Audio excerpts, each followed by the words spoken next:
लोकसभा आम चुनाव 2024 मेहसाणा जिला मेहसाणा में करेंगे मतदान। जिला पंचायत से सरदार पटेल स्टेडियम तक दिव्यांगों की व्हीलचेयर रैली आयोजित। विकलांगों ने व्हीलचेयर सक्षम लोगों को बनाकर दिया मतदान अवश्य करने का संदेश। जिले के सभी 137 मतदान केंद्रों पर दिव्यांग मतदाताओं के लिए व्हीलचेयर की सुविधा उपलब्ध कराकर जिले ने राष्ट्रीय स्तर पर हासिल की उपलब्धि। Nodal NGO Khodiyar education trust के सहयोग से जिले के सभी मतदान केंद्रों पर व्हीलचेयर को सुलभ बनाया गया। मेहसाणा विकलांग मतदाताओं के लिए मतदान केंद्रों पर स्थायी रूप से व्हीलचेयर उपलब्ध कराने वाला राज्य का पहला जिला है। मेहसाणा में 8,940 दिव्यांग मतदाता लोकसभा चुनाव में भाग लेंगे। निर्वाचन आयोग का समावेशी चुनाव का आदर्श वाक्य मेहसाणा जिले द्वारा पूरा किया गया है।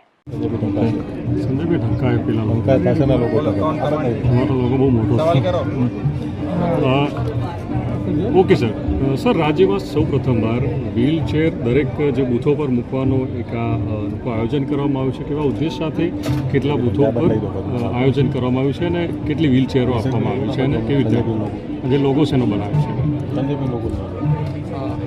આપણે સૌ જાણીએ છીએ તેમ ભારતના ચૂંટણી પંચ દ્વારા જે દિવ્યાંગજનો જે છે એમના માટે સમાવેશી ચૂંટણીનો સંકલ્પ માટે જે પ્રયત્નો થઈ રહ્યા છે એના ભાગરૂપે આજે આ મહેસાણા શહેરમાં મહેસાણા જિલ્લા ચૂંટણી તંત્ર દ્વારા જે આ દિવ્યાંગજનો વ્હીલચેર રેલીનું જે આયોજન થયું છે અને જે દિવ્યાંગજનોને સમાવેશી ચૂંટણીમાં સામેલ કરવા માટેના જે પ્રયત્નો થઈ રહ્યા છે એ ખૂબ જ સરાહનીય પ્રયત્ન છે અને આ જે વ્હીલચેર દ્વારા જે દિવ્યાંગજનો જે છે એમને મતદાનના દિવસે એટલે કે 7મી મેના રોજ જ્યારે ચૂંટણી માટે મતદાન કરવા જશે ત્યારે એમને તમામ પ્રકારની જે દિવ્યાંગજનોને સુવિધા ઉપલબ્ધ કરાવવાની છે એમાં વ્હીલચેર એ મુખ્ય બાબત જે છે। તો આજે મહેસાણા શહેરની અંદર જે વહીવટીતંત્ર દ્વારા તમામ જે પોલિંગ લોકેશનો જે છે એ તમામ પોલિંગ લોકેશન માટે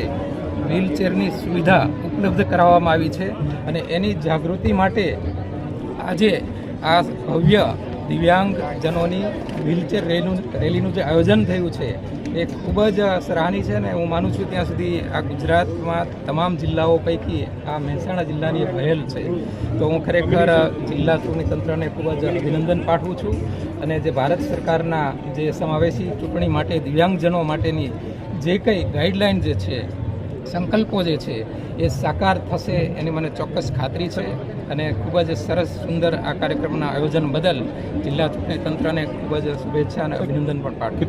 કેટલા દિવ્યાંગો આ રેલીમાં જોડાયા છે?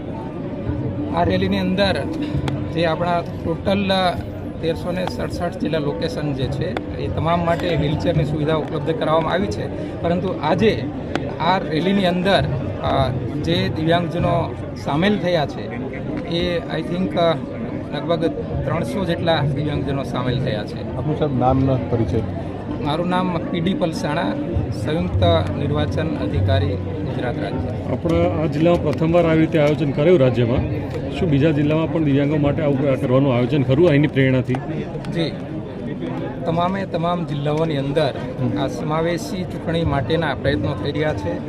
એમાં જે મહેસાણા જિલ્લામાં આ જે પ્રયત્ન થયો છે એ પહેલો પ્રયત્ન છે। તો આને જોઈ અને તમામ જિલ્લાઓની અંદર આ પ્રકારના કાર્યક્રમો થશે અને એ ઉપરાંત પણ જે દિવ્યાંગજનોને મિનિમમ ફેસિલિટીઝ પોલિંગ સ્ટેશન ઉપર જે મળવાની છે એમને ફ્રી ટ્રાન્સપોર્ટેશન મળવાનું છે અને એમાં વધુમાં વધુ એમને કોઈ પણ પ્રકારની મુશ્કેલી ન થાય અને ખૂબ જ સારી રીતે એ મતદાન કરી શકે અને સમાજમાં જે સામાન્ય નાગરિકની જેમ એ પણ ઉભરી આવે અને ચોક્કસ પોતાનો મત આપે અને એ રીતે જે દિવ્યાંગજનો માટેની જે સુવિધાઓ જે છે એ તમામ જિલ્લાઓમાં કરવામાં આવશે અને એ મહેસાણા જિલ્લામાં શરૂઆત થઈ છે એનો આનંદ છે।